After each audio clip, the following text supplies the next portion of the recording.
Sumatin po ang biyaya, awa, habag, pagkapal, katotohanan, kapayapaan, pag-ibig mula kay Abay Hawa. Sa magandang umaga, tanghali, hapon, gabi sa lahat po ng inaabot ng pangangaral ng munting sa amin ito sa iba't ibang panig ng pag-ibig sa atin sa buong Pilipinas. Muli natin pasalamatan si Abay Hawa sa buhay na ipinagkaloob niya sa bawat kapatid sa kapulungan, maging ang ating mga mahal sa buhay. Maraming pong salamat, Abay Hawa. Pero hindi po naman sa lahat po ng ating mga kapatid na naging kamanggagawa ni Abay Hawa sa pamagitan ng kanilang pagtulong pinansyal upang maipaabot sa kapulungan. Maraming pong salamat, Abay Hawa, sa buhay ng mga kapatid dito. Ngayon po ay August 24, 2023, kanat na pong alas 9:51 ng umaga dito sa atin sa Pilipinas. Magandang umaga, Brad Melchor Pasis. Magandang umaga sa lahat po ng ating mga kapatid. Sister Shirley Reverisa, ito mga kapatid na nag-share ng ating pong live. Tayo po ay nasa ikatlong bahagi na ng Expose Those Who Contradict, ang aral ng Romano Katoliko na kontra sa banal na kasulatan. Purihin po si Abay Hawa. At si Brad Arthur Bormeo, Sister Shirley Reverisa, Brad Melchor Pasis, kasama na po natin sa live. So tuloy na po tayo doon po sa ating pag-aaral. Magandang umaga po sa lahat po ng ating mga viewers. Sa araw na ito, hinggil po doon sa paniniwala ng Katolisismo na si Pedro ba ay pinakamataas sa mga apostol. Itinuturing ng simbahan ng Romano Katoliko si Pedro bilang pinakamataas sa mga apostol ni Kristo. Ang posisyon na ito ay kilala bilang ang primacy ni Simon Pedro. Sinabi nito na si Pedro ang kinatawan ni Kristo kung saan itinayo ang simbahan. Aral ho nila 16:18 ng Mateo. Sa Papal Bull, unang sangtang, November 18, 1302, ay nagsabi na dahil dito'y pinahayag namin ng isang estado, tinukoy at binikas na ito ay lubos na kinakailangan sa kaligtasan para sa bawat tao na nilalang na mapailalim sa Romanong Papa. Ang unang konsilyo ng Vatikano, Kabanata 1, itinuturo at ipinahayag namin na ayon sa ebidensya ng Ebanghelyo, isang primacy ng jurisdiksyon sa buong simbahan ng Diyos ay kaagad at direktang ipinangako na pinagpalang Apostol Pedro at ipinagkaloob sa kanya ni Kristo na Panginoon.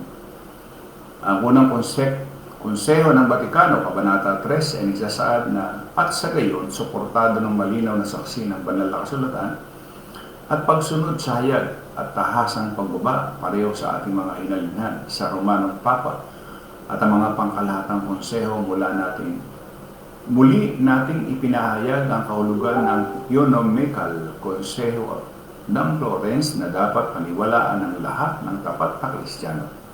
Ibig sabihin na ang Apostolikong See at ang Roman Pontiff ay humahawak ng isang pandaigdigang primacy at ang Roman Pontiff ay ang kahalili ng pinagpalang Pedro, ang prinsipe ng mga apostol. Tunay na kinatawan ni Kristo, pinuno ng buong simbahan at ama at guro ng lahat ng mga Kristiyanong tao. Sa kanya na pinagpalang Pedro, ang buong kapangyarihan ay binigay ng ating Panginoong Hesukristo.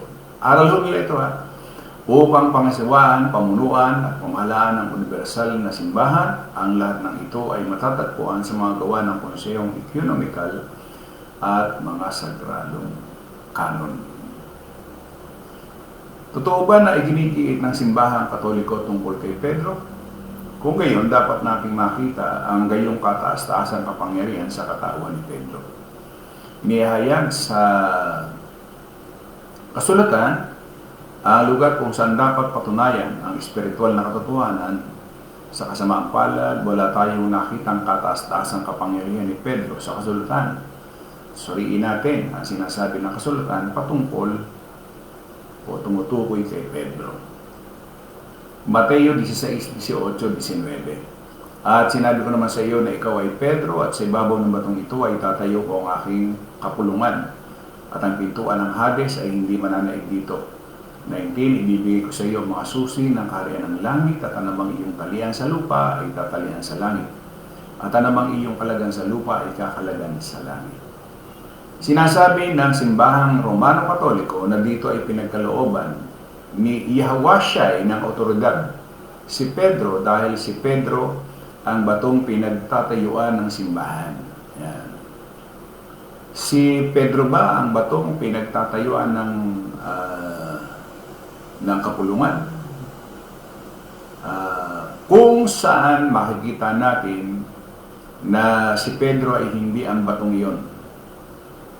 Sa halip ay si Yahweh siya ay ang bato kung saan itinayo ang kapulungan. Kung sa Mateo 16:18 ay nangangahulugan na ang mga susi ng otoridad ay binigay kay Pedro at sa kanya mga kahalili, bakit si Yahweh ay nagbigay ng parehong otoridad sa lahat ng mga alagad sa Mateo 18:18? Katotohanan, sinasabi ko sa inyo, ano bang itali ninyo sa lupa, itatalian din sa langit, at ano bang kalagan mo sa lupa, ikakalagan din sa langit. Sinabi ni Yahweh siya, katotohanan sinasabi ko sa inyo, yung mga alagad, kasama ho, hindi lang si Pedro, ano man ang inyong talian sa lupa, itatalian sa langit, at ano man kalagan mo sa lupa, ikakalagan din sa langit. Ang tila ay pinagkaloob lamang kay Pedro ay ipinaabot na ngayon sa lahat ng mga apostol.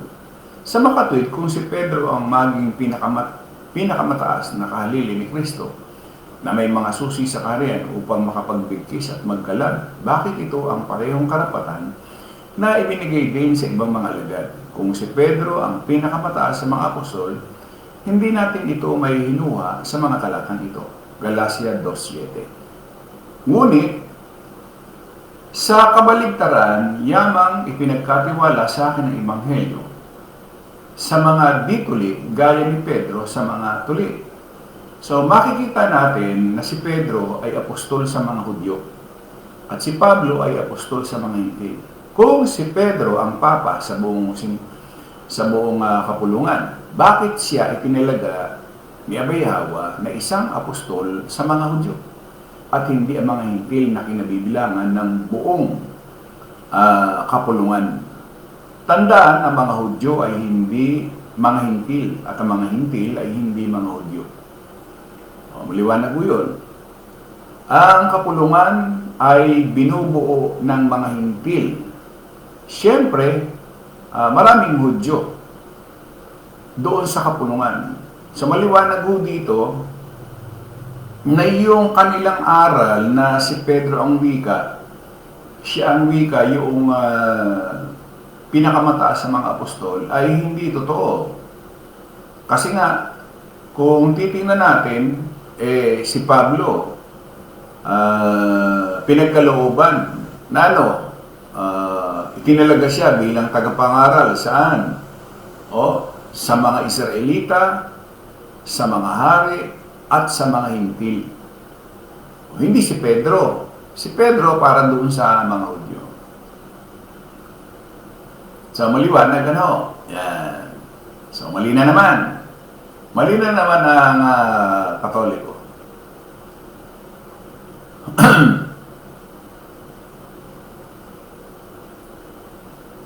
Kung si Pedro ay dapat na magkaroon ng supremacy sa mga alagad at maging pinuno ng kapulungan na kalimitan ay binubuo ng mga Hintil, bakit siya hinirang ni Abayhawa upang maabot ang mga Hudyo? Walang saysay kung si Pedro ang supreme pontiff na ang pangunahing apostol at ang pangunahing apostol. Galacia 2:11-12. Ngunit nang dumating si Pedro sa Antioquia, sinalangsang po siya ng harapan sapagkat siya ay hinatulan. Sapagkat bago dumating ang ilang tao mula kay Santiago, siya ay kumakain na kasama ng mga Hintil. Ngunit nang sila ay dumating, siya ay nagpasimulang umatras at umiwas na natatakot sa partido ng pagtutuli. Kung si Pedro ang unang papa na nabigyan na ng otoridad ni Kristo sa Mateo 16:18, kung gayon, bakit kinakailangan sawayin siya ni Pablo? Ang karaniwang tugon dito ng mga Romano Katoliko ay ang kapapahan ay nagsasalita na may otoridad at walang pagkakamali. Ngunit ang mga lalaking may hawak ng katungkulan ay maaaring gumawa ng maraming pagkakamali. Ngunit ang problema dito ay walang paraan upang makilala ang katotohanan ng sinasabi ng simbahang Romano Katoliko na ang kapapahan ay nagmula sa isang katungkulan na ipinagkaloob kay Pedro lamang. Kita ninyo sa tuwing ang isang papa ay nagkamali o nagsasalita ng isang bagay na hindi totoo, ang tao ay sinisisi at sinasabing hindi nagsalita ng may otoridad. Ngunit kapag ang isang bagay ay totoo, kung gayon ito ay sa pamamagitan ng kanyang katungkulan. Kaya ang esensya, walang paraan na posible upang hamunin ang pag-aangkin na mayroon ang simbahang Romano Katoliko tungkol sa katungkulan ng kapapahan. Ito ay mahalagang non-falsifiable. Ang ibig sabihin ng non-falsifiability ay ang isang bagay ay hindi mapapatunayang mali. Ipinagpapalagay ng simbahang Romano Katoliko na walang warrant na si Pedro ang unang papa at pagkatapos ay dumistansya sa mga maling pananampalataya at pagkakamali na may mga hawak na katungkulan sa papa na di umano'y nagmula sa kanya. Sa ganitong paraan, sinubukan itong manatiling hindi mahipo sa cross examination. Unang Pedro 5:1-2, kaya ipinamamanig ko sa mga nakakatanda sa inyo bilang inyong kapwa nakakatanda at saksi ng mga pagdurusa ni Kristo at kabahagi naman ng kalwalatiang mahayan sa pastulan.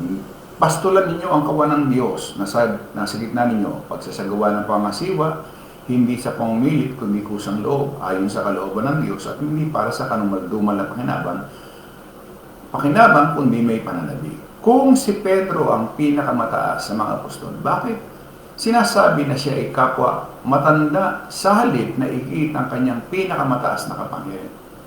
Hindi ba kinilala ni Pedro ang kanyang posisyon na ibinigay sa kanya ni Kristo? Tiyak na pinagtitibay ng simbahang Romano Katoliko ang pagiging primacy ng katungkulan ng Papa gaya ng binanggit sa itaas. Tila walang problema ang Papa Romano Katoliko na ipahayag ang ganyang mga pagpapatibay sa sarili. Gayunpaman, hindi ito ginagawa ni Pedro sa banal na kasulatan. Kailangang magtaka kung bakit hindi sinusunod ng Papa sa kasalukuyan simbahang Romano Katoliko ang pamumuno ni Pedro na sinasabi nilang sinusunod nila. Gayunpaman, hindi pinagtibay ni Pedro ang kanyang sariling kataas-taasang kapangyarihan. Sa katunayan, ginagawa niya ang kabaligtaran sa pagsasabing siya ay kapwa matanda at saksi ng pagdurusa ni Kristo. Ito yung mga tanong. Nasa nakatibayan na si Pedro ang namuno sa iba pang mga apostol? Kung si Pedro ang pinakamataas sa mga apostol, bakit hindi niya tinukoy ang kanyang sarili bilang ganoon? Kung si Pedro ang pinakamataas sa mga apostol, bakit walang sino man sa ibang mga apostol ang tumutukoy sa kanya sa ganoong paraan? Kung si Pedro ang pinakamataas sa mga apostol, bakit siya ay nakalistang pangalawa sa listahan ng mga haligi ng kapulungan, Galacia 2:9. Kung si Pedro ang pinakamataas sa mga apostol, bakit siya sinaway ni Pablo sa Galacia 2:11 para sa pagkakamali ni Pedro sa doktrina? Kung si Pedro ang pinakamataas sa mga apostol, bakit hindi muna nagpakita sa kanya si Yahushua pagkatapos ng pagkabuhay na maguli? Ang pribilehiyo na napunta kay Maria Magdalena, Marcos 16:9-11.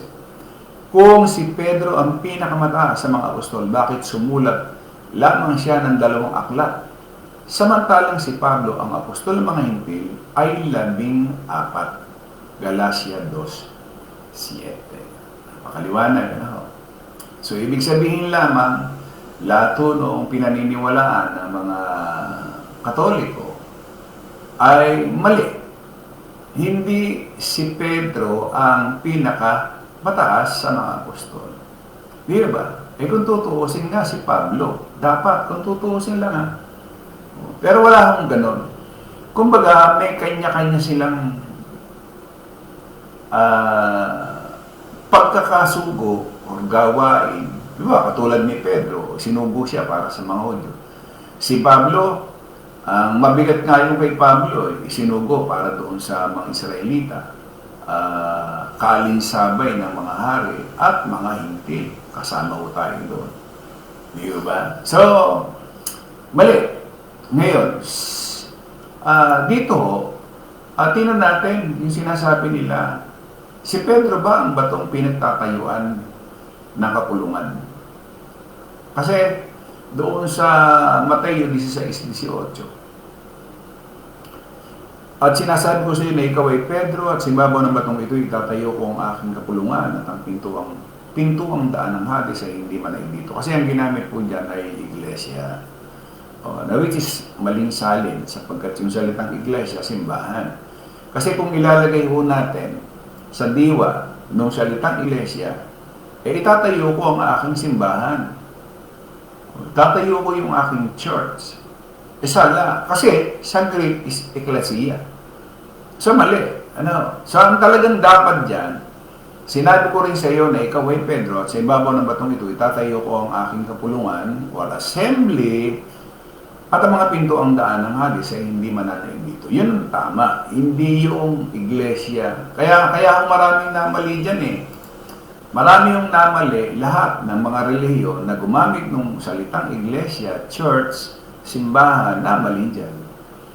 So, doon pa lamang, kaya sila nagunahan regarding dyan sa church. Kaya nga meron Church of God, Church of Christ, Iglesia ni Cristo, Iglesia ng Diyos, Iglesia ng Panginoon. Dami. Kinuha lahat nila. Pero pagka yung sa Greek, yung ibig sabihin ng salitang ecclesia is a calling out or mga tinawag na tumutukoy naman doon sa kapulungan.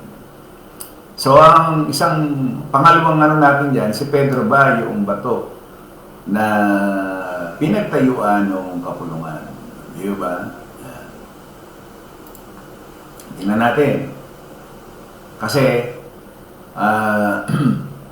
ang simbahang Romano-Katoliko ay naglalagay ng malaking diin kay Pedro at sinasabi, sinabi ni Yahweh siya na itatayo niya kanyang kapulungan sa kanya. Si Pedro ba ang batong pinagtayuan ng kapulungan? Hindi siya. Alam niyo kung bakit? Si Yahweh siya ay huyan nung siya ay makitulad sa tao. Di ba? So, maliwanag ko yun, no? Ayan.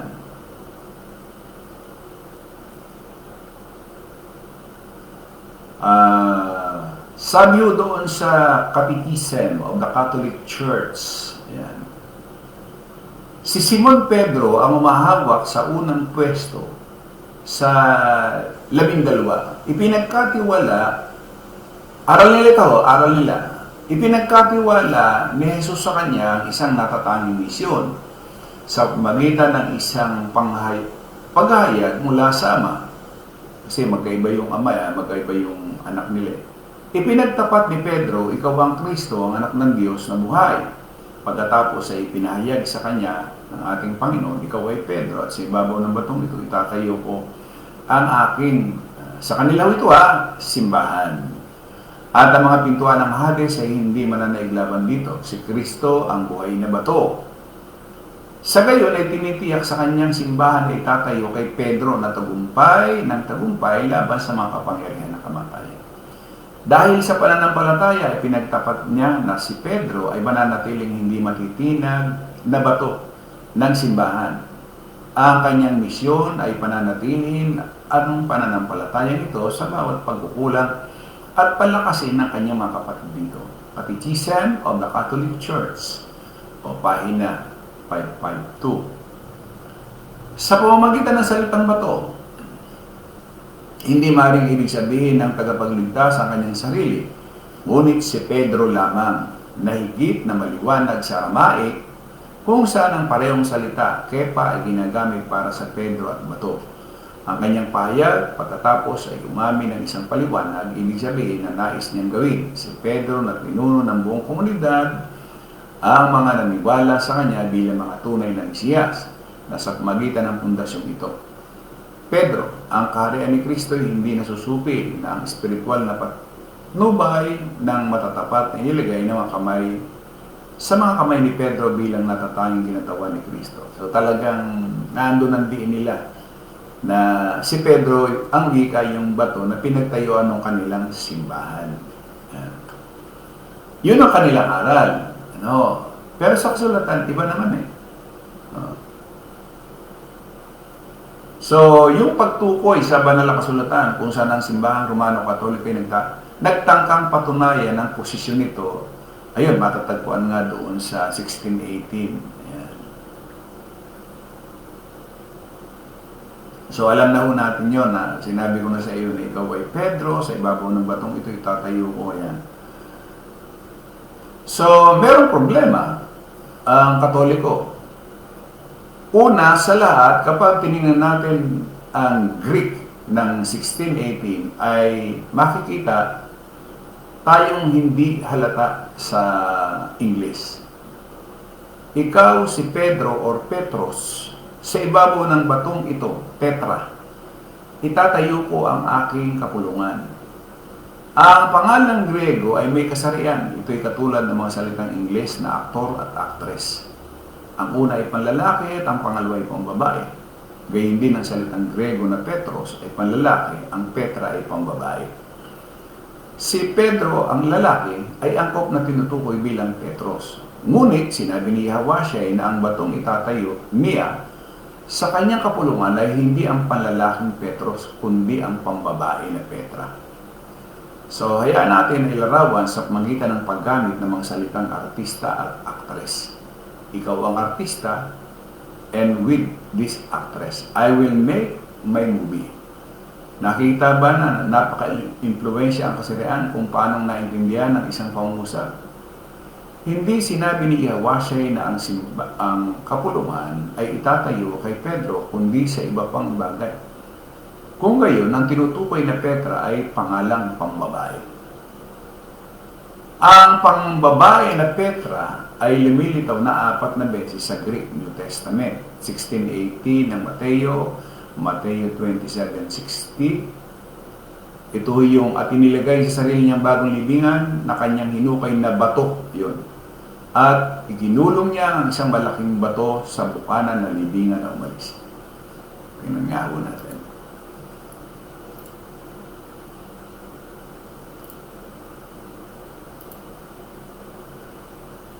So, ayan. Tingnan mo natin sa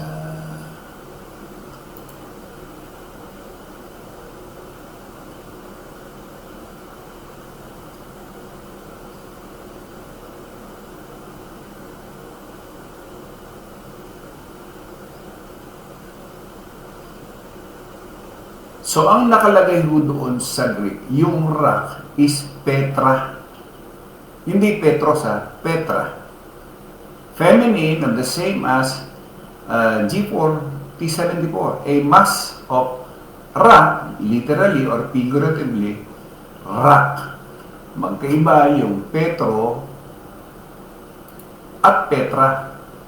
Ito siguro baka ngayon lang po natin ito mapapakinggan na may 4 na beses na lumitaw sa Mateo 16:18, Mateo 27:16, unang Korinto 10:4. Yung unang Korinto 10:4 na sinulat ni Pablo, at lahat ay uminom sa isang inumin espiritual sapagkat sila ay uminom sa isang espiritual na bato, Petras.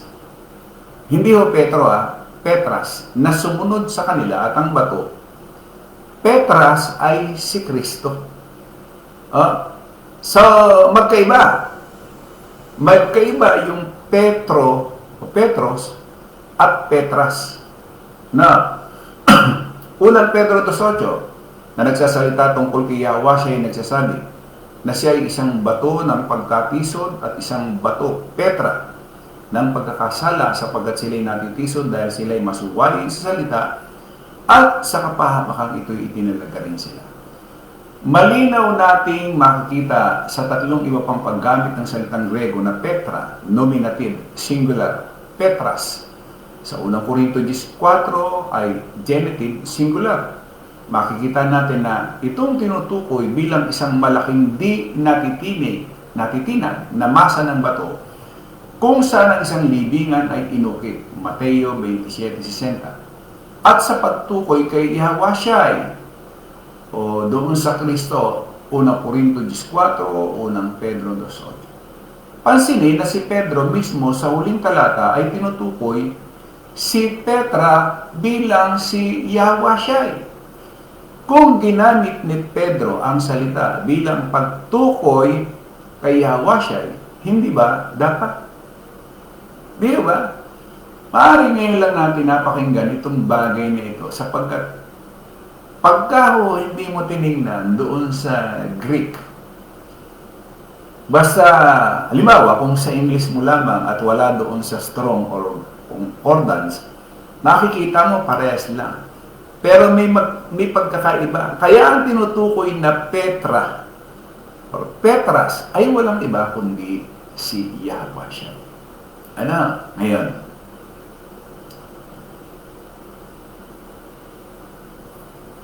yun daw kung isang bato na palipat-lipat, hindi matatag. Ito mismo ang nakita natin kay Pedro or Petros. Ano? Yan. Na nag-alinlangan ng lumakad sa tubig na tumanggi kay Yahweh at pinagalitan ni Pablo sa Antioquia. Yan. Iyo ba?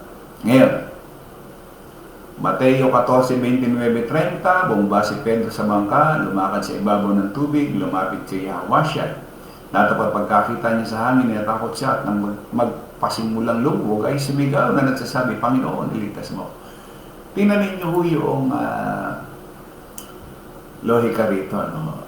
Kung si Pedro, yung sinasabing bato, si Pedro yung natitinag. So, hindi talaga siya yung bato na pinagtayuan noong kakulungan. Kasi dapat yung pinagtayuan ng kapulungan, dapat hindi yan natitinag. Alam niyo kung bakit? Ito ang katunayan na talagang hindi natitinag yung batong pinagtayuan ng kapulungan. Deuteronomio 32:4. Ang bato, ang kanyang gawa ay sakdal sapagat ang lahat ng kanyang mga paraan ay makatarungan. Isang Diyos na katapatan at walang kawalang katarungan. Yan na. Yun daw bato na yun daw kanyang gawain, sakdal.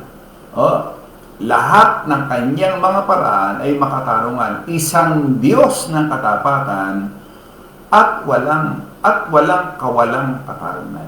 Pangalawang Samuel 22:2-3. Ang Panginoon ay aking bato, ang aking kuta, ang aking tagapagligtas. Diyos ko, bato ko, kung saan ako nangangalong. Awit 18:31. At sino ang bato? Maliban sa ating Diyos. Isaiah 44:8. May iba pa bang Diyos maliban sa akin? O may iba pang bato? Wala akong alam. Roma 9:33. Narito, nilalagay ko sa Sion ng isang bato na katitisuran at isang bato ng katitisuran at ang sumasampalatay sa kanya ay hindi mabibigo.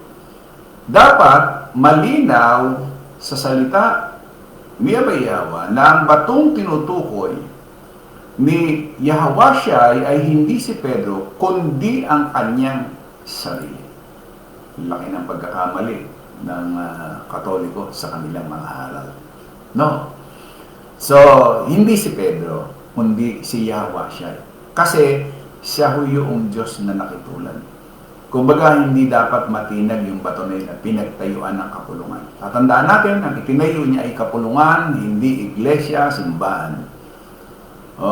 Ngayon, kung yung aral ng Katolisismo, ang susundan natin, yung itinayo ng Katoliko na simbahan, kung si Pedro, yung bato na yun, tama lang na natitinag si Pedro.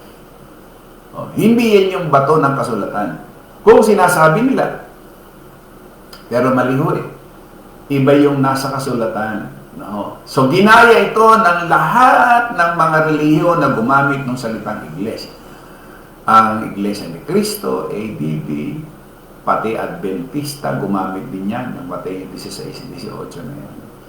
So, lahat, puro palpak. Meron niya yan. So, maliwanag ko na yung bato na pinagtayuan nung kapulungan ay walang iba kundi si Abayawa. Siya'y makitulad sa tao, siya yung bato. Di ba sa ating mga pinagbabasa ng ano?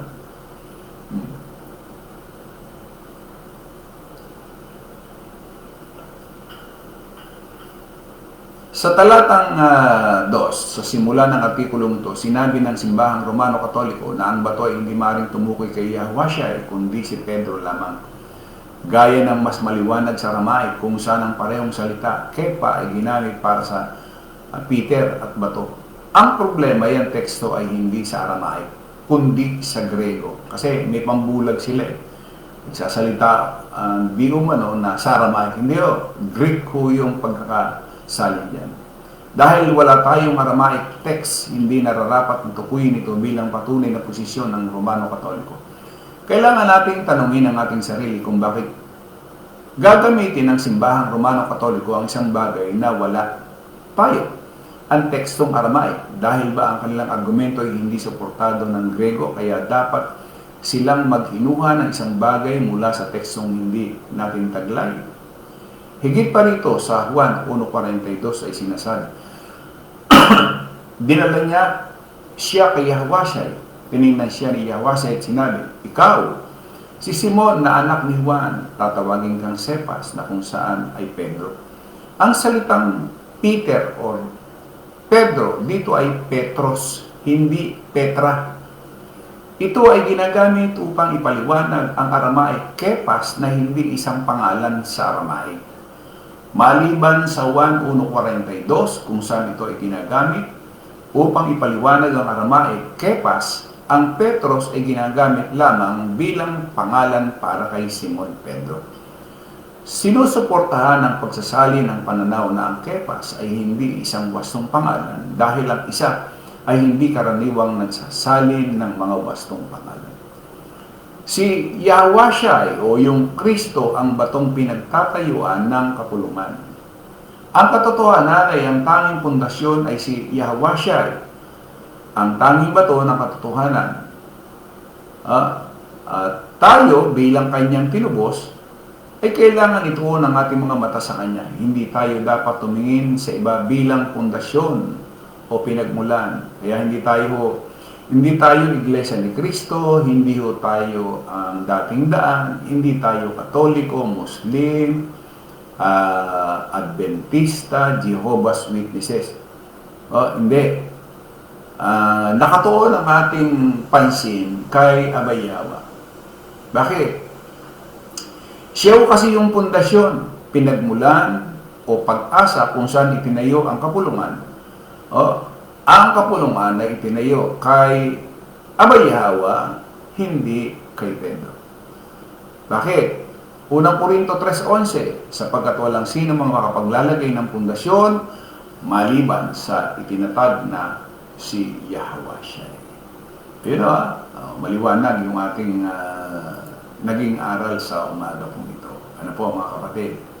At siyempre, pinatunayan ng banal na kasulatan na yung bato na binabanggit yan na sa wikang Greek ay Petras. Ayan, magkaiba doon sa salitang Petros na tumutukoy ay si Pedro. Pero pagdating doon sa bato na pagtatayuan ng kapulungan ay walang iba kundi Petras. So, hindi rin si Pedro ang pinakamataas sa mga apostol. Wala kong ganon. So, lahat ng ito ay mga aral katoliko, mga katha, hearsay, preconceived idea, lahat ng aral ng Katolisismo. Napakarami yung aral nila na kung isa-isayin natin, sabi ko nga sa inyo, dadami yung araw, aabutin niya ng linggo. Sa dami ng mga aral nila na hindi talaga mababasa. yung katotohanan. Ang ating lamang ay i-expose natin yung kanilang mga aral na mali talaga sa banal na kasulatan. Ayun po, muli, magandang umaga po sa lahat ng ating mga viewers na ating nakasama sa umaga po nito. So, merong 10 viewers na tayo, 27 yung komento, 15 ang reaksyon, 28 na.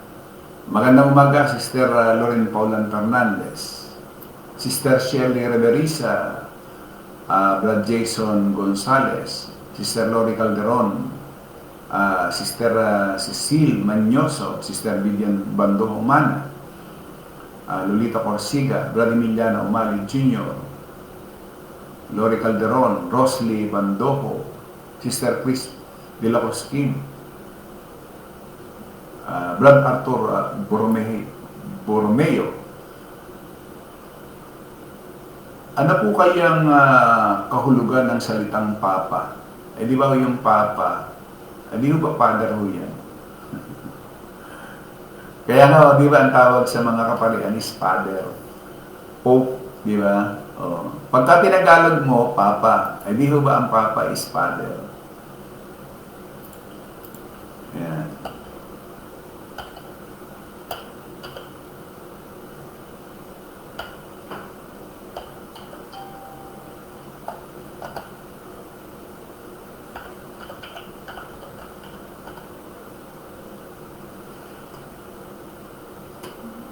Ngayon, yung katungkulan bilang Pope, ang kanilang ay Bishop of Rome, Head of the Roman Catholic Church.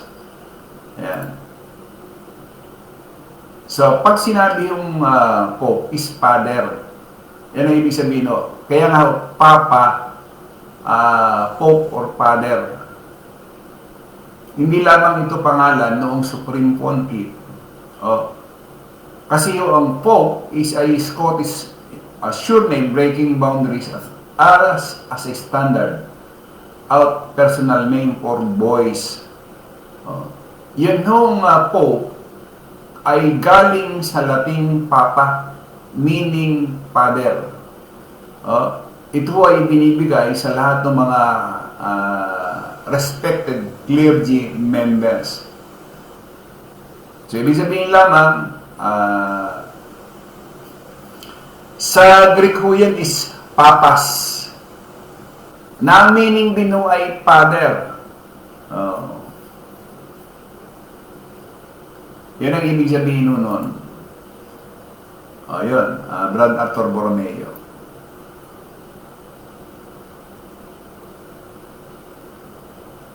Sister Elizabeth Dens, magandang umaga po. Brad Wilfred Bedes. Ayan. Melchor Pasi, sama po Brad Eman, grabe po ang pagdaraya ng lahat ng reliyon, pati ang mga gobyerno ng tao po rin. Troy Corsiga, magandang umaga. Sister Maria Victoria. Arthur Borromeo, maraming salamat po Bayawa sa mga aral sa araw po ito. Ayun. Lolita Corsiga, liwanag po. So, ayan, meron po tayong 9 viewers. Yun nung kahapon nating, nung isang araw, kasi pagkatapos po natin ito, pagka tinignan po yung inabot, kahapon nung isang araw, 200 something ho eh.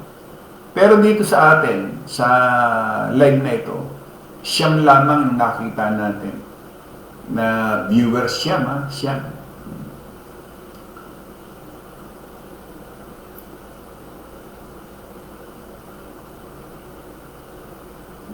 So yun po, siyempre loobin ni Abay Hawa na ito po ay makarating sa iba't ibang panig ng buong mundo.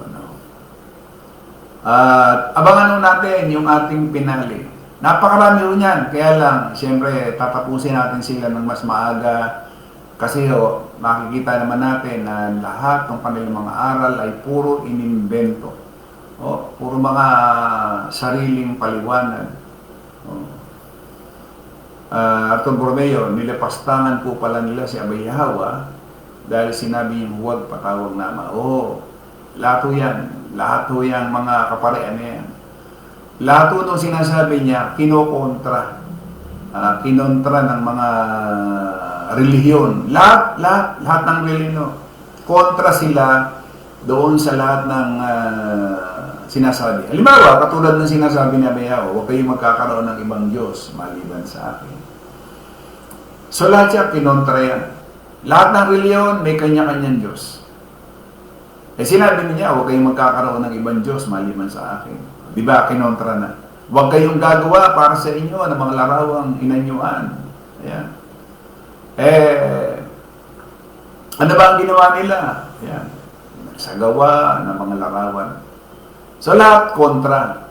Walang relihiyon na hindi kinontra ang salita ni Abay Yahawa. Kaya nga, wala ho talagang maliligtas. Walang maliligtas. Kahit isang relihiyon. Diba?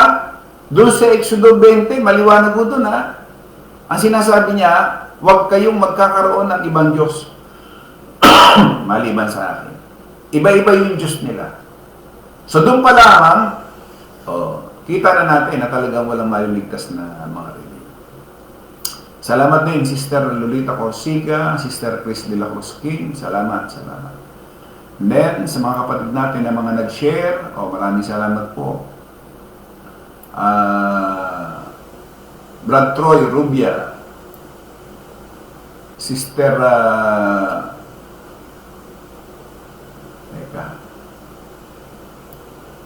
Sister Maria Victoria, Troy Corsiga, Brad Wilfred Bedes,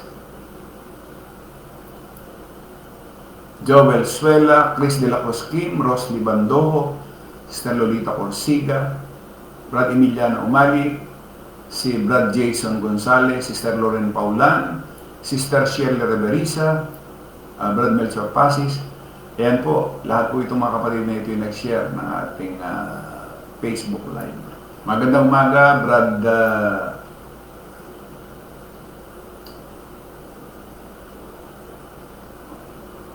ayan. Brother Arthur Borromeo, tama po kayo. Po kuya, lagi nga po silang nakahindi. Ayan. So, yun po. Sino pa ba ang hindi ko nababanggit? Baka meron pa akong hindi nabanggit.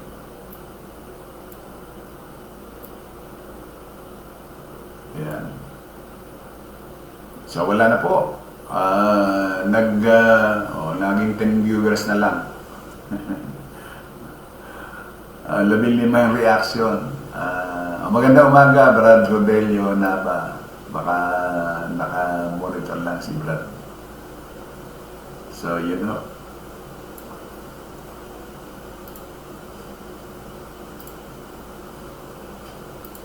Sa isang Diyos na ating tagapagligtas, sa pangalan ni Abay Yahawa, sumakanya nawa ang kalwalatian, ang karangalan ng paghahari at ang kapangyarihan sa kaunang panahon at ngayon magpakailanman siya nawa. Muli po, maraming pong salamat sa lahat po ng ating mga nakasama sa ating pong ginawang pagtalakay hindi sa aral ng Katolisismo. Napatunayan na naman, banal na kasulatan na talagang yung kanilang mga aral ay aral tao, aral na inimbento, lato yan. Kaya hindi ho papasayan sa pagkilapis sa banal na kasulatan.